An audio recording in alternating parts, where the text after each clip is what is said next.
Alright, so today we're going to be analyzing Bielsa ball and how leads play, and why this is effective, and why it sometimes doesn't work.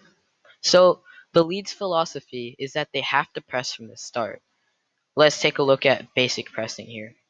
If you have a team set up in a 4-2-3-1, you'll have Harrison on this guy, Bamford watching both this guy and marking the ball at the same time, Click pushing on, watching this and that, Rafinha pushing, and Rodrigo covering the space.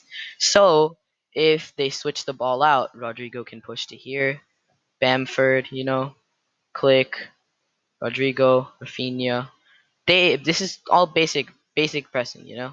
But Leeds do this extremely efficiently and well. Using this man marking system they practically memorized at this point, they have to have good awareness and know when to press and how to press. If they make a mistake, they have a break. Let's talk about how Leeds get up the pitch.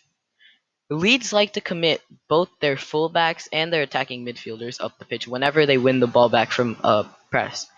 So as you can see, this can cause problems. If you have Dallas and Rafinha up, you have Click up, Rodrigo up. Look at this hole in the midfield. Look at this. I get that Leeds are trying to score, but this hole, right? This hole is where they concede a lot of their goals. They concede free kicks in this area, which they aren't particularly good at defending.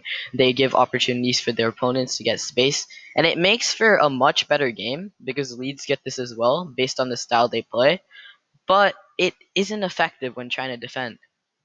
So if we look at it right, because the opponents get the space and Leeds commit so many men forward, the break is always on, right? Same goes for Leeds. When Leeds are defending, let's say Leeds are defending normally, it's not a break or anything. They have so many men about to go forward that it makes for literally an end-to-end game.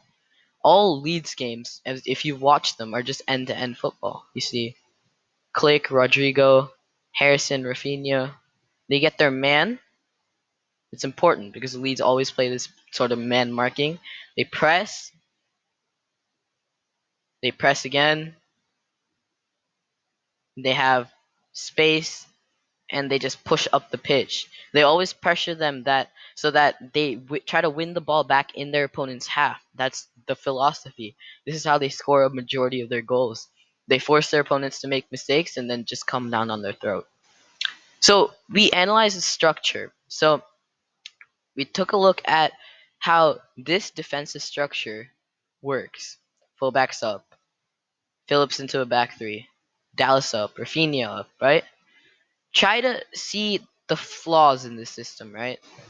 We've already talked about the major flaw, the midfield, the opening midfield. But in addition, if I've watched many Leeds games and I've seen that players are so tactically absorbed that they're drawn to the ball. Sometimes when they're drawn to the ball, this creates space. When any player is drawn to the ball, especially in this sort of an area, and Phillips has been guilty of doing this sometimes this season, as well as his teammates, there's space. There's space. Let me make an example. So we have the same back three, right? And there's a break going.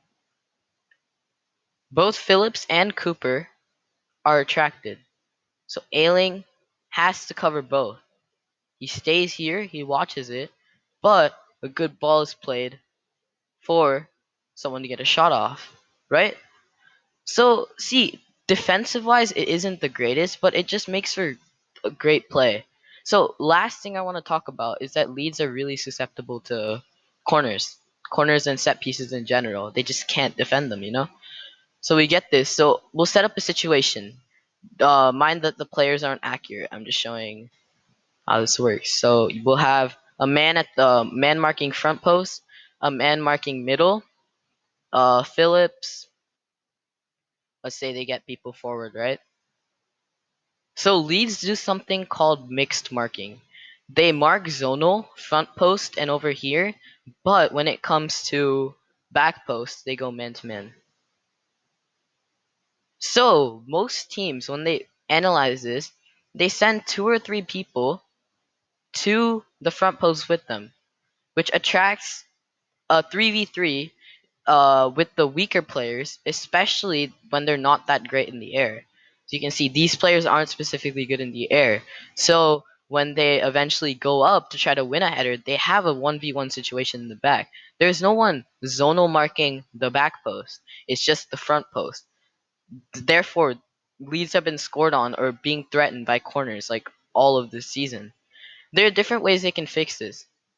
They can mix it up and they can play a back post mark and a front post mark so that they don't have to worry about this, or they can just go and put two people on dangerous men.